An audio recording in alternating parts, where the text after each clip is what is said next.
ఇక్కడ మొట్టమొదట ఈ లెటర్ చూపించాలని ఉంది.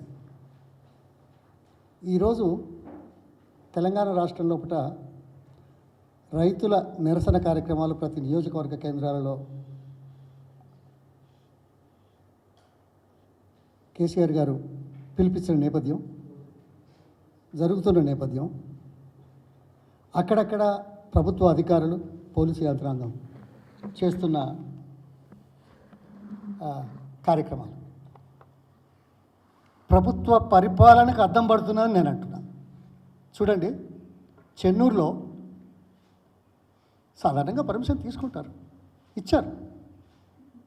ఇచ్చిన తర్వాత నిరసన తెలియజేయకుండా రైతుల గొంతులు నొక్కే విధంగా కార్యక్రమాలు అక్కడే కాదు, నాకు తెలిసిన ఇంకా 9-10 ప్రాంతాలలో జరిగినాయి. అంటే ఏమనుకోవాలి? చెప్పిన దానికి కట్టుబడి ఉండని ప్రభుత్వాన్ని ఈ చర్యతో కనబడుతున్నది కదా. ఇవాళదే, నిన్నటిది కాదు, 4 ఏళ్ళది కాదు, 10 ఏళ్ళ కిందది కాదు, 20 ఏళ్ళ కిందది కాదు. నిన్న పర్మిషను, ఇవాళ అనగదొక్కడం, గొంతు నొక్కడం, ఇది జరుగుతున్నది. ఈ చిన్న విషయంలోనే ఇంత గొంతు నొక్కే కార్యక్రమాలు ఉంటే ప్రభుత్వానికి మీద బాధ్యతారహితంగా చేస్తున్న పనుల మీద 160% మంది ఆధారపడ్డ వ్యవసాయం మీద చిన్న చూపు చూస్తున్న నేపథ్యంలో మొన్న 10 సంవత్సరాల ముఖ్యమంత్రిగా పనిచేశారు, ఉద్యమ నాయకుడిగా ముందుకొచ్చాడు. రైతుల పక్షాన నిలబడడానికి, వాస్తవాలు చూడడానికి, ప్రభుత్వం కళ్ళు తెరిపించడానికి చేసే ప్రయత్నంలో 2 అడుగులు. నిన్న 1:06 కరీంనగర్లో ప్రెస్ బ్రీఫింగ్, మీడియా మిత్రులతో మాట్లాడడం కేసీఆర్ గారు. ఆయనే దెబ్బ కొట్టలేదే. ఇవాళ ఈ రాష్ట్రంలోని కొంతమంది మంత్రులు బొబ్బ పెడుతున్నారు, ఏది ప్రెస్ మీటింగ్. నేను ఒకటే అంట, కేసీఆర్ గారి ప్రెస్ బ్రీఫింగు వీడియో ఇవాళ మంత్రులు ఏదైతే మీడియా ముందుకు వచ్చి మీడియా సమావేశం అని చెప్పి ఏ రకంగా ప్రజల ముందుకు వచ్చారో, మీ ముందుకు వచ్చారో, మీ ద్వారా ప్రజల దగ్గరికి వెళ్తున్నారో, ఇక్కడ 2 పెడితే ఎవరేం మాట్లాడిందనేది చాలా స్పష్టంగా తెలిపోతుంది. ఆవేదన ఎవరిది, ఆలోచన ఎవరిది, కార్యక్రమాలు ఎవరివి, బాధ్యత ఎవరిది, బాధ్యతారాహిత్యం ఎవరిది చాలా స్పష్టంగా తెలిపోతుంది. ఊరికే మాటలు మాట్లాడుకుంటే అయ్యేదా? ఎట్టగయా? చాలా విషయాలు ఉన్నాయి మాట్లాడడానికి. ఇక్కడ ఏమంటారంటే,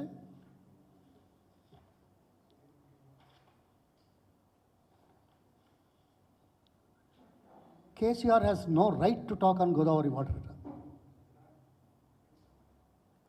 ఈ మహానుభావులు మాట్లాడతారు, no right to talk about Godavari water. ఎవరయ్యా మాట్లాడేది?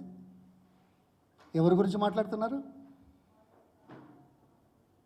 ఎవరైతే power point presentation on Telangana water resources, projects, దానికి అనుకూలంగా అమెండ్ చేసి ముందుకు తీసుకెళ్ళడానికి చేసిన ప్రక్రియ లోపల అసెంబ్లీలో పవర్ పాయింట్ ప్రజెంటేషన్ పెడితే ఎవరయ్యా తప్పుకున్నది?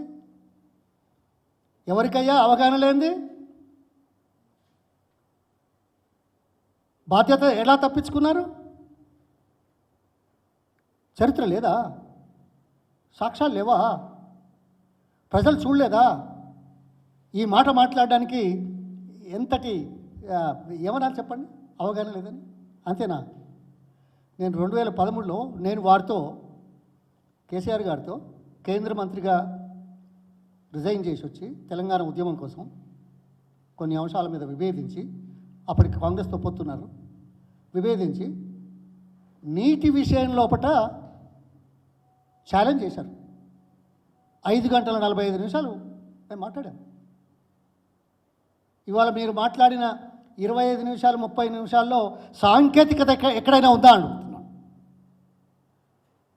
పొల్లు మాటలు తప్ప, ఆరోపణలు తప్ప, బదనాం చేసే రీతిలో ఆవేశంతో మాట్లాడేది తప్ప, ఆవేశము సాంకేతికత రెండు కలుస్తాయా? ఆవేశం దేనికి నిదర్శనం?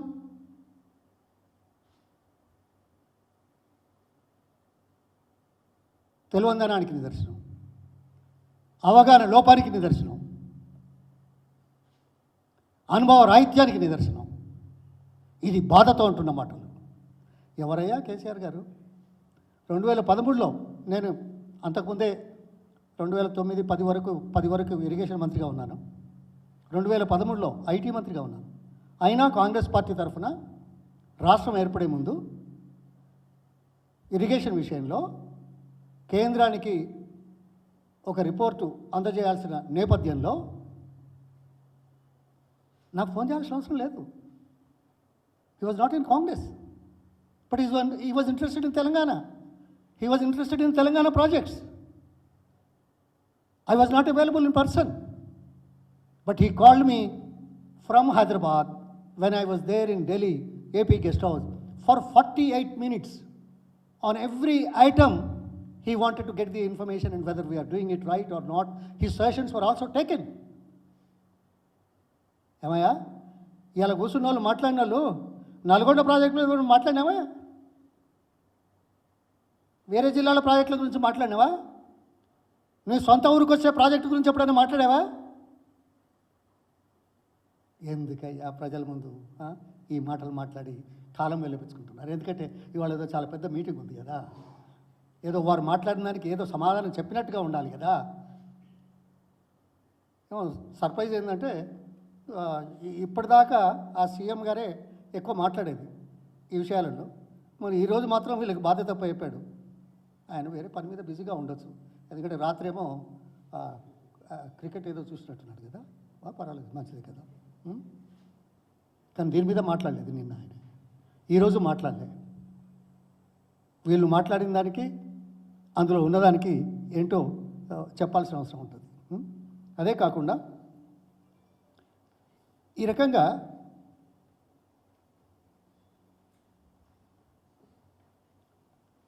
ఏమంటాడు, ఎక్స్పర్ట్స్ చెప్పారని నీళ్ళు వాడడం లేదు, ఎత్తిపోయడం లేదు అనే మాట చెప్పాడు.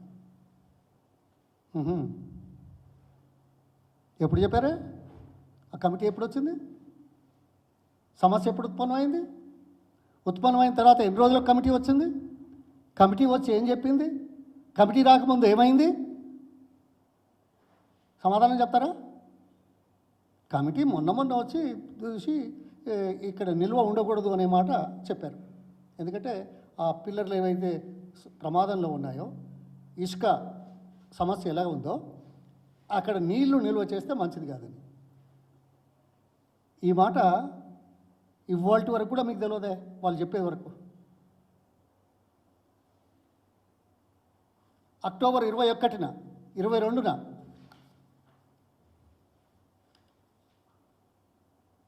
అక్టోబర్ 22 అంటే అక్టోబర్ 21 రాత్రి 12 గంటలకు, early morning 12 o'clock 22nd Medigadda లోపల 6.8 TMsల నీళ్ళు ఉండే. అది మేడిగడ్డ ఉదయం 3 గంటల వరకు దాదాపు 3 TMsల నీళ్లు రిలీజ్ చేశారు. దాదాపు 2,74,000 క్యూసెక్లు చొప్పున. ఎందుకంటే మరింత ప్రమాదం జరగకూడదని. అదేవిధంగా 3 గంటల నుంచి 6 గంటల వరకు మరో 2 TMsలు రిలీజ్ అయిపోయినాయి. అది సుమారు 1,38,000 క్యూసెక్లు, అంటే 6 గంటల లోపల. ఉదయం 6 గంటల నుంచి మధ్యాహ్నం 12 గంటల వరకు మొత్తం నీళ్ళు కూడా అయిపోయింది. అంటే దాదాపు ఎన్ని గంటలు? 12 గంటల లోపల మేడిగడ్డ జలాశయంలో ఉన్న నిండిన నీళ్లను విడుదల చేశారు. అప్పుడు ఎక్స్పర్ట్ కమిటీ ఉందా? ఎవరైనా చెప్పారా? రాష్ట్రంలో ఉన్న వ్యవస్థ ముఖ్యమంత్రి గారు చెప్పి రిలీజ్ చేసింది. ఇవాళ మీరేమో ఏ ముఖం పెట్టుకొని మాట్లాడుతున్నారు, ఏదో ఆ కమిటీ వచ్చింది అందుకే చేయలేదని. ఇది యథార్థమా? కానీ సమస్య ఉన్నది మేడిగడ్డలో. మేడిగడ్డ నుంచి నీళ్లు పోతున్నాయి. నీళ్లు పోయేటి చిన్నగా 15,000 క్యూసెక్ల కంటే ఎక్కువ పోవట్లేదు. అప్పుడు అక్టోబర్లో నుంచి కూడా ఇప్పటి వరకు కూడా మొన్నటి వరకు కూడా ఆ నీళ్లను సుందిల్లా అన్నారంకు పంపించి ఎల్లంపల్లికి పంపు చేసుకునే అవకాశాన్ని ఎందుకు జారవిడిచారు? ఓకే, చేయలేదు. మీకు ఎట్లాగో తెలియదు, ఆరోపణలకు మాత్రమే. ఆరోపణలకు 4 సార్లు మేడిగడ్డకు వస్తారు, 3 సార్లు అసెంబ్లీలో మాట్లాడతారు, కానీ ఈ నిర్ణయాలు తీసుకునే దాంట్లో మీరేం చేయలేరు. నాకు తెలుసు అది. మీ వ్యక్తిత్వాలు ఏంటో, మీ అనుభవం ఏందో, మీ గత చరిత్ర ఏందో, మంత్రులుగా శాసనసభ్యులుగా ప్రాంత సమస్యల మీద ఏ రకంగా స్పందించారో తెలియదనుకున్నారా? మీరంటారా? ఏమైంది? సుందిలలో అన్నారంలో ఉన్న 4 టీఎంసీల నీళ్లు మీరు నదిలోకి ఎందుకు విడుదల చేశారు? ఎక్స్పర్ట్ కమిటీ మొన్న చెప్పింది. అంతకుముందే లిఫ్ట్ చేసుకోవచ్చు కదా, మోటార్లు ఉన్నాయి కదా, చేయలేదు కదా. అంతేనా? దురదృష్టం, దౌర్భాగ్యం, తప్పుడు సమాచారంతో ప్రజల ముందుకు వచ్చి అబద్ధాలాడేటువంటి నీచ సంస్కృతి కలిగిన రాజకీయ నాయకులు, రాజకీయ పార్టీలు ప్రజలకు క్షమాపణ చెప్పాల్సిన అవసరం ఉంది. ఎందుకంటే ఓకే, మేడిగడ్డ విడిచిపెట్టాం, ఏదో వాళ్ళు అన్నారు కదా. తుపాకులు కూడా ఏంటి?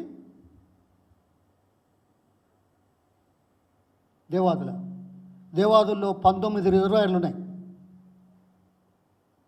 మీరే చెప్పారు. ఏం చెప్పారు?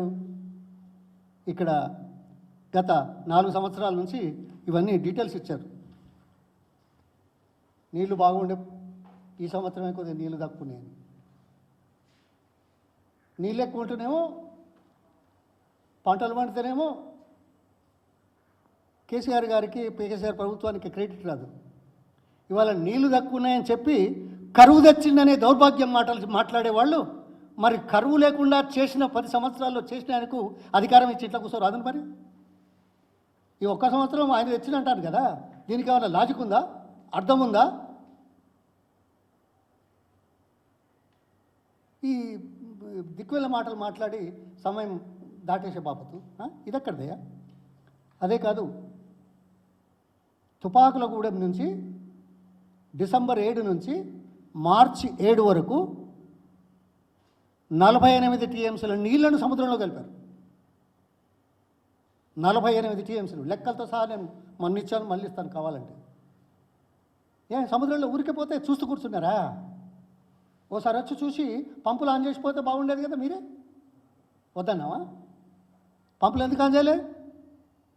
దేవాదుల మోటార్ల కెపాసిటీతో పూర్తి స్థాయిలో కనుక నీళ్లు నింపగలిగితే ఈ 19 రిజర్వాయర్లో సగం కంటే తక్కువ ఉన్న కెపాసిటీలు మొత్తం 19 ఉంటే వాటిలో దాదాపు 9 టీఎంసీల నీళ్లు నింపుకోవడమే కాకుండా మరో 15 టీఎంసీల నీళ్లను వాడుకునేటువంటి పరిస్థితి, లిఫ్ట్ చేయనటువంటి పరిస్థితి ముందడబెట్టి పట్టించుకోకుండా ఆరోపణలతోటి కాలం గడిపి ఆరోపణల కోసమే ప్రాజెక్టులు సందర్శించి ప్రజల పొలాలు ఎండిపోతూ ఉంటే చూస్తూ ఇగో ఈ దిక్కువెళ్ళ మాటలు మాట్లాడుతున్నారు.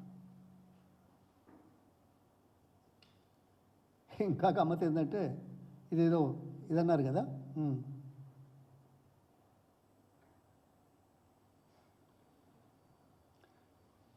ఏదో రాసిచ్చిన రాజకీయ వ్యాఖ్య అంటే దాన్ని ఏమంటారు, సెంటెన్స్ ఏమంటామా తెలుగులో, అవి చదువు అంతే. ఏమైనా వాడితే కదా, అది నిజమైతే కదా. జరిగిన నష్టం పూడుస్తున్నారట. రిపోర్టే రాలేదు, మొదలే పెట్టలేదు, వీళ్ళు పూడుస్తున్నారట. సమయానుకూలంగా నిర్ణయాలు తీసుకోలేని దౌర్భాగ్య స్థితిలో ఉన్న మంత్రివర్గం ఈ మాట మాట్లాడుతుంది. ఎక్కడ పూడ్చావా? ఉన్న నీళ్ళని వాడుకోలేని దౌర్భాగ్య స్థితిలో ఉండి నష్టాన్ని పూడుస్తున్నా అంటావా? ఇంకోటి చెప్పనా, ఈ మాట మాట్లాడతారే. నిన్న మొన్న కేఆర్ఎంబి మీటింగుకు ఎందుకు పోస్ట్పోన్ చేశారు? ఒకవైపు తాగునీళ్లకు సమస్య, మరోవైపు పండలేడిపోతున్న సమస్య, మూడో వైపు కృష్ణాలో ఉన్న నీటిని ఈ విపత్కర పరిస్థితుల్లో ఎక్కువగా వాడుకోవడానికి ఆర్గ్యుమెంట్ చేయాల్సింది, వాదించాల్సింది పోయి, ఎందుకంటే ఇలా మీటింగ్ ఉంది కదా, ఆల్రెడీ వాళ్ళకి ఇచ్చారు కదా, మీరు చెప్పిన వాళ్ళు వినే పరిస్థితుల్లో లేరు కదా, అందుకే కదా పోస్ట్పోన్ చేసింది. అయినా గత ప్రభుత్వం కేసీఆర్ గారు కృష్ణా వాటర్లో మనకు 35 టీఎంసీల వాటానే ఉంటే 7.5 టీఎంసీల నీళ్ళని ఇప్పటికే ఎక్కువగా వాడుకున్నాం. ఇది వాస్తవం కాదా? ఫ్యాక్ట్ కాదా? వాళ్ళు అడిగారు, ఆంధ్ర వాళ్ళు 45 టీఎంసీలకు 42 వాడుకున్నారు, ఇంకా మూడు కావాలా, 3 వాడుకోలేదు, అయినా వాళ్ళు ఏదో 5 అడుగుతున్నారు, మొత్తం 12 ఉన్నాయి. మనం అడగచ్చు కదా, ఇంతటి విపత్కర పరిస్థితి ఎప్పుడు లేదు, నీళ్లు మంచుకున్నప్పుడు మేము చాలా ఉదారంగా ఉన్నాం, మా ఉదారత్వానికి ధీటుగా ఈ పరిస్థితుల్లో మాకున్న నీళ్ళని ఇవ్వండి అని అడగడానికి ధైర్యం లేని ఈ మనుషులు పరిపాలన చేస్తారా? రైతుల పక్షాన్ని నిలబడతారా? కర్ణాటకలో కాంగ్రెస్ పార్టీ ప్రభుత్వం ఉంది, అల్మట్టి నారాయణపూర్లో అడగొచ్చు కదా, 5 టీఎంసీలు 10 టీఎంసీలు వచ్చే సంవత్సరం వాడుకోండి అని అడిగారా? మొదలుపెట్టారా? సరే, వాళ్ళకు తాగునీళ్ళు లేవు, తాగునీళ్ళు ఇవ్వడానికి ఆ జలాశయాల నుంచి వాళ్లకు ఇన్ఫ్రాస్ట్రక్చర్ లేదు, వాళ్ళ తాగునీళ్ళు మనకి ఇవ్వట్లేము.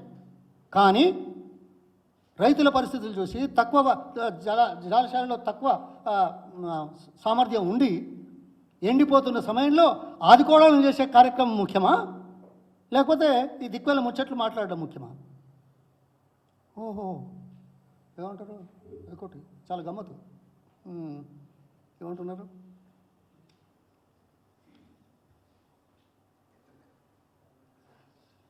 అవినీతికి ప్రజలు పాతి పెట్టిందట. ఆహా, ఏం స్టేట్మెంటే! అవినీతికి ప్రజలు పాతి పెట్టారు. ఎంతనయా తేడా?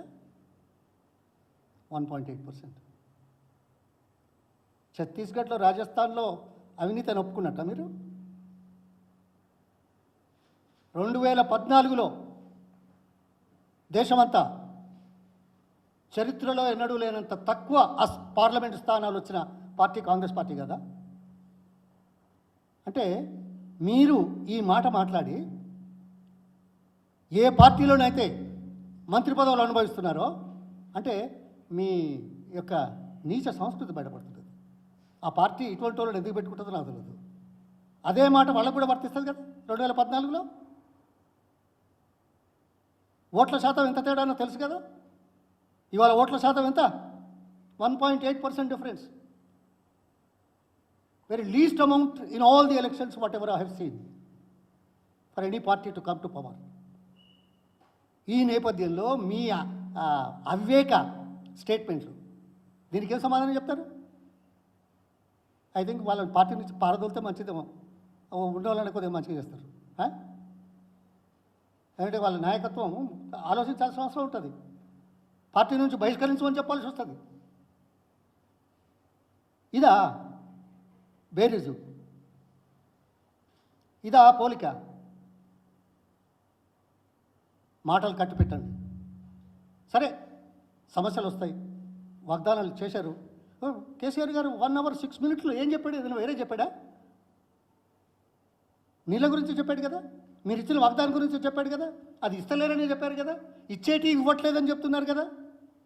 అందులో ఏమైనా పొరపాటు ఉందా? ఇచ్చేవాళ్ళు అయితే ఇదంటారు. ఇంకో దౌర్భాగ్యం అందులో ఏదో చెప్పాడు, ఏంటిది? అప్పుల పాలు చేసినారు, అప్పుల పాలు చేసినారు, అప్పుల పాలు చేసినారు, అప్పుల పాలు చేసినారు. సిగ్గుండాలి మాట్లాడడానికి. దేశంలో ఎన్ని రాష్ట్రాలు ఉన్నాయి? 29 రాష్ట్రాలు. దేశం యొక్క జీడిపి అప్పు సంపాదన రేషో ఎంత ఉందో తెలుసా? రాష్ట్రాల డెట్ టు జీడిపి రేషోలు ఎట్లా ఉన్నాయో తెలుసా?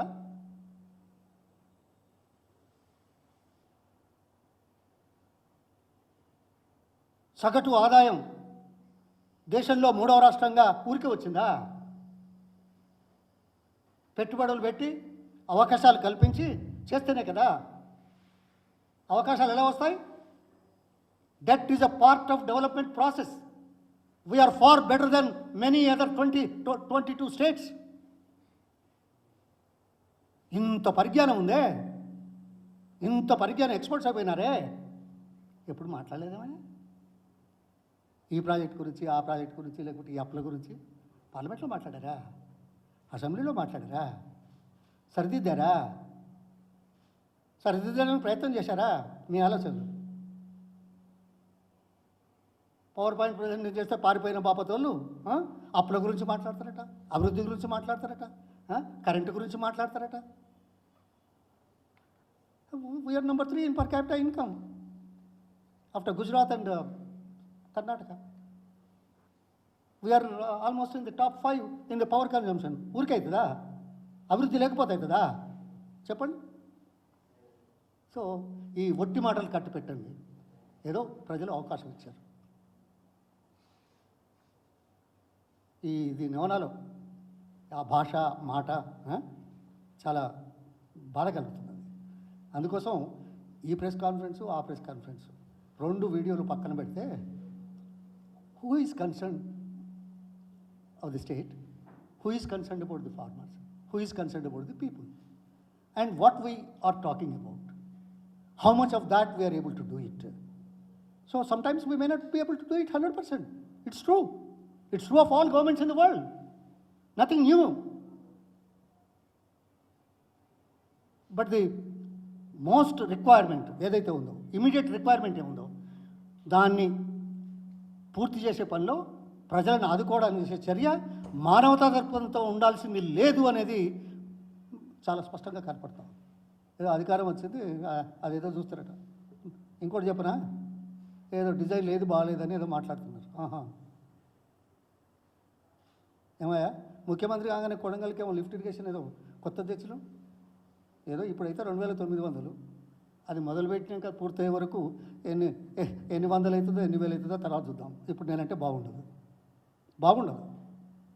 కొన్ని వాస్తవాలు జరుగుతాయి, కాదనేది కాదు.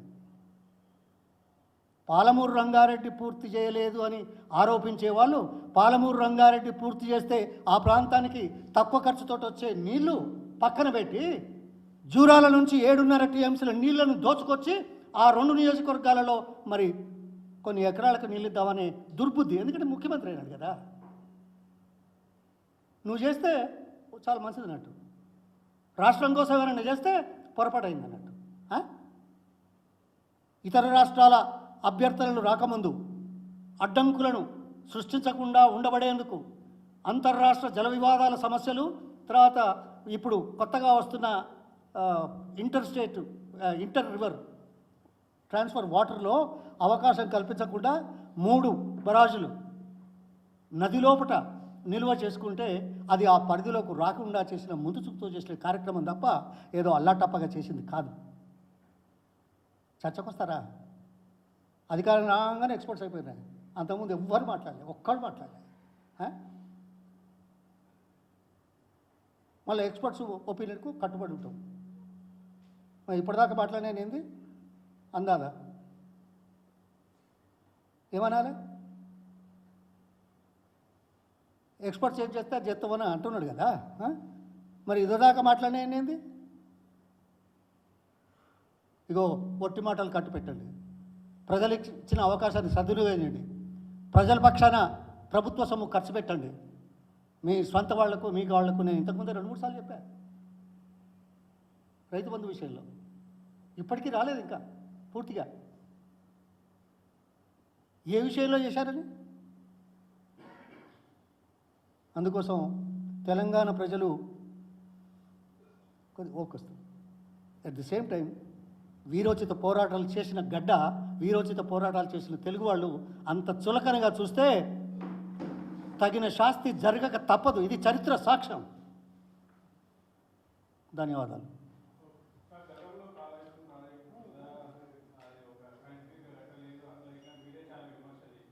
ఎవరు నేనా? నాది ఎప్పుడన్నా మళ్ళీసారి వీడియో చూడు. ఎవరన్నా లేదు. అయ్యో ఈ ఉత్తమ మాటలు పెట్టండి. నేను మాట్లాడిన అంశం తీసి మాట్లాడండి. అవును, అదే లే నేనేమన్నాను 2016 వరకు ప్రాణహిత సేవల కిందికి వచ్చింది. కిందికి వచ్చిన నేపథ్యంలో సిడబ్ల్యూసీ ఇచ్చిన రిపోర్ట్ ఏంది, ఎక్కువ వాటర్ స్టోర్ చేసి అవసరమైనప్పుడు పంపు చేసుకునే విధానంగా ఉంటే మంచిదే, కానీ ఇప్పుడు ఖర్చు ఎక్కువ అవుతున్నది కదా, అది పూర్తి చేయండి మిగతా ప్రాజెక్టులు అనే మాట మనం మాట్లాడినాం. అప్పుడు ఇప్పుడు నేనేం మాట తప్పలే, మీరు పూర్తిగా వినలేదు, మీరు పూర్తిగా చూడలేదు. ఎవరు? నువ్వు ఒకసారి తీసుకొచ్చి చూపెట్టు ఏమన్నాను ఉత్తగా. నేను మాట్లాడింది సాంకేతిక పరంగా ఇమీడియట్ అవసరాల గురించి. ఇది ఇప్పుడే ఇంత పెద్దగా ఎందుకు అనే మాట అన్నాను, కానీ ఇది వద్దని లేదే, అది మీరు తెలియదు. మా దురదృష్టం. 4వ స్తంభం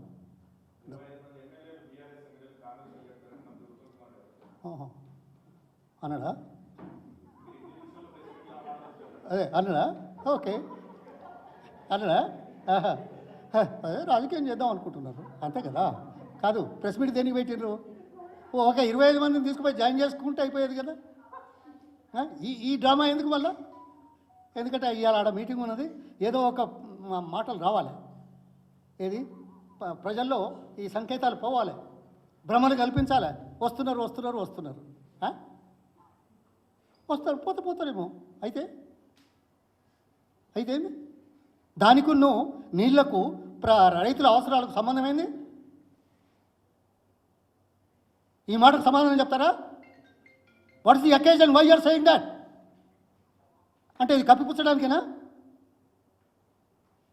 ఎవరినయ్యా ఎంతమందిని ఎన్నిసార్లు ఎంతకాలం ఫూల్ చేస్తారు?